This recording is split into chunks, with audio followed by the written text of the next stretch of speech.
రాష్ట్రానికి వెన్నుముక రైతు అంటారు. అలాంటి రైతు రోడ్డున పడాల్సిన పరిస్థితి వచ్చింది. ఈ ఘటన కోనసీమ జిల్లా ఆలమూరు మండలం నర్సీపూడిలో చోటు చేసుకుంది. గ్రామంలో పార్క్ ఏర్పాటు కోసం ఏళ్ల తరబడి ఉంటున్న రైతులను ఖాళీ చేయించాలనడంతో వారు కన్నీరు పెడుతున్నారు. ఇక ఇదే అంశంపై మరింత సమాచారం మా కరెస్పాండెంట్ వెంకట్ మరింత అందిస్తారు. రాష్ట్రానికి రైతే వెన్నుముక అంటారు. అటువంటి రైతు ఈ రోజు రోడ్డున పడాల్సిన పరిస్థితి వచ్చింది. ఇది ఎక్కడో కాదు, ఈ సంఘటన ఆలమూరు మండలం నర్సీపూడి గ్రామం వద్ద అయితే జరిగింది. ఇక్కడ లక్ష్మీనారాయణ శ్రీ లక్ష్మీనారాయణ వారి టెంపుల్ ఉంది. అయితే ఈ టెంపుల్ చుట్టూ కూడా ఒక సరస్సు చిన్న కోనేరు లాంటిది ఉంటుంది. దీనికి ఆనుకొని ప్రభుత్వం అయితే ఇక్కడ పార్క్ కి ఒక 50 లక్షల గ్రాంట్ అయితే మంజూరు చేసింది. అయితే ప్రభుత్వ అధికారులంతా కూడా ఈ పార్క్ కి సంబంధించి పర్టికులర్ గా ఒక ల్యాండ్ మార్క్ నిర్దేశించిన ల్యాండ్ మార్క్ అనుకొని దీనికి సంబంధించి మనతో మాట్లాడడానికి ఇక్కడ రైతులందరూ సిద్ధంగా ఉన్నారు. అసలు ఇక్కడ ఏం జరిగింది, ఎలా జరిగింది అనే దానికోసం పూర్తిగా రైతులను అడిగి తెలుసుకుందాం రండి. అసలు మీరు ఎన్నాళ్ళ నుంచి ఇక్కడ ఉంటున్నారు? అయితే ఇక్కడ ఖాళీ చేయమని ఎవరన్నా మీకు చెప్తున్నారు ఏంటి? ఆ వివరాలు చెప్పండి. ఖాళీ చేసేయమంటున్నారండి ఖాళీ చేసేయమనండి. అదండి మొన్న రెడ్డింగ్ వేసారండి. వేసేయంగా ఇంటికి ఆవిడ చచ్చిపోయిందండి. ఏమన్నా బెంగెట్టుకుని. అయితే ఖాళీ చేసామని చెప్పింది ఎవరు మీకు? ఎవరు చెప్తున్నారు ఖాళీ చేసామని? ఆ విషయాలు చెప్పండి. పంచాయతీ వారండి సర్వేర్ ఏదో వచ్చారండి, మార్కింగ్ వేసారండి. రైట్. అయితే వీళ్ళని పంచాయతీ అధికారులు అంటే ఇక్కడ నుంచి ఖాళీ చేసామని చెప్తున్నారు. అయితే ఇక్కడ సంబంధించిన ఈ ఇంటికి సంబంధించిన ఒక లేడీ మాత్రం ఈ చనిపోవడం జరిగింది. ఆవిడ పెద్ద వయసు కూడా కాదు. అయితే ఈ ఇబ్బందులు తాకలేక నేను ఇప్పుడు ఎన్నాళ్ళ నుంచి తాతల కాలం నుంచి ఉంటున్న ఇంటిలోని ఈ ఇంటిని ఖాళీ చేసి బయటికి వెళ్ళే పరిస్థితులు అయితే ఉన్నాయి. ఇక్కడ ఈ రైతులు సంబంధించిన గృహిణులు ఉన్నారు. వీళ్ళ మాటలో తెలుసుకుందాం. అసలు చెప్పండి అమ్మా, ఏంటి మీరు ఎదుర్కొంటున్న ఇబ్బందులు ఏంటి చెప్పండి. మాకు ఇల్లులు తీసేస్తానన్నారు సార్. అప్పుడు కానించి ఆవిడ అనారోగ్యం అయిపోయింది. మార్కులు వేసేసారండి. మార్కులు వేసిన తర్వాత ఆవిడ ఇంకా తట్టుకోలేక టెన్షన్ పడిపోయి చనిపోయిందండి. దానికి ఏంటి బాధ్యత అండి? వాళ్ళని చాలా టార్చర్లు పెట్టేస్తున్నారండి మమ్మల్ని రోజుకి. అక్కడికే రండి ఇక్కడికే రండి అనేసి. ఎందుకంటే తిని ఉండలేకపోతున్నారండి వాళ్ళు. మమ్మల్ని అంత బాధలు పెడుతున్నారండి. మేమేం చేసామండి? ఏ నాడి నుంచో ఉన్న ఇల్లులండి. వీళ్ళు ఏం చేస్తారంటే ఇల్లులు పట్టుకెళ్ళి వాళ్ళు ఏం చేసేస్తారండి? వాళ్ళు ఏదో పొడుగు చేసేస్తారని చెప్తున్నారు. దేనికండి? వీళ్ళందరినీ ఎక్కడ పెడతాడు?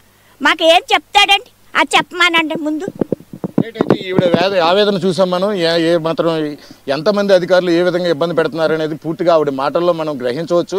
అదేవిధంగా ప్రజాప్రతినిధుల వద్ద నుంచి వీళ్ళకి ఏ విధమైన సహాయం అందట్లేదు. వాళ్ళు మాటల వరకే వాళ్ళ హామీలు అయితే ఉంటున్నాయి. పూర్తిగా ఇక్కడ ఈ అధికారులను నిలువరించే పరిస్థితులు లేవు, ఆ పనులు చేయట్లేదు అంటున్నారు. చెప్పమ్మా, అసలు ఏంటి ఇక్కడ ఎలా ఉంది ఇక్కడ పరిస్థితి? చెప్పమ్మా ఒకసారి. చాలా బాధ పెట్టేస్తున్నారండి, ఎంతో ఏడిపించేస్తున్నారండి. మమ్మల్ని కూడి తిన్నెత్తలేదు. మా కొంపల మీద పడిపోతున్నారండి.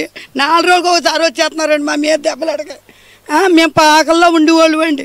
ఆ గవర్నమెంట్ వాళ్ళకి ఆగేసి లోన్ ఇస్తే కట్టుకున్నామండి కొంప. అందులో కూడా ఉండలేదు. మాకు నిద్ర ఎడతలేదండి. మాకు ఏటో మరి బాధలన్నీనండి. ఎన్ని ఊళ్ళు తిరుగుతున్నామో అండి. మా ఉసురు మా ఆలాపనాలకి ఎప్పుడు తగులుతుందో మాకు వైను లేదండి. ఏం చేస్తారో చెయ్యండి బాబు. మీకు దండం పెడుతున్నాం బాబు. మాకు ఎంత బాధ పెట్టి ఎంత ఏడిపిస్తున్నారో వైను లేదండి. చూడొచ్చు ఇక్కడ కొంతమంది మహిళలు అయితే కన్నీరు పర్యంతంగా ఉంది ఇక్కడ పరిస్థితి అంతా కూడా. అంటే అధికారులు ఎంతవరకు వీళ్ళని ఇబ్బంది పెడుతున్నారు అనేది పూర్తిగా చూడొచ్చు. అయితే మనం ఇక్కడ విజువల్లో మీరు చూడొచ్చు 1966 సంవత్సరం నుంచి కూడా వీళ్ళకి పక్కా పత్రాలు కూడా ఉన్నాయి. మరొక పత్రం చూస్తే 1933 నుంచి కూడా వీళ్ళు ఉంటున్నట్టు ఆధారాలు అయితే ఉన్నాయి. ఇక చూస్తే వీళ్ళు కట్టిన పన్ను రసీదులు కూడా వీళ్ళ దగ్గర ఉన్నాయి. ఏనాటి నుంచో వీళ్ళు ఇక్కడ ఉంటున్నారని చెప్పడానికి ఈ ఆధారాలు చాలు అని చెప్పొచ్చు మనం. ఈ నేపథ్యంలో ఇక్కడైతే కనుక వీళ్ళని పలు ఇబ్బందులు అయితే పెడుతున్నారని చెప్తున్నారు. మరికొంతమంది ఉన్నారు ఇక్కడ. ఈ రైతులతో మాట్లాడే ప్రయత్నం చేద్దాం. చెప్పండి, అసలు ఏంటి ఇక్కడ మీరు ఎన్నాళ్ళ నుంచి ఉంటున్నారు? అసలు ఏంటి ఇక్కడ జరిగే పరిస్థితులు ఏంటి, ఎలా ఉన్నాయి చెప్పండి.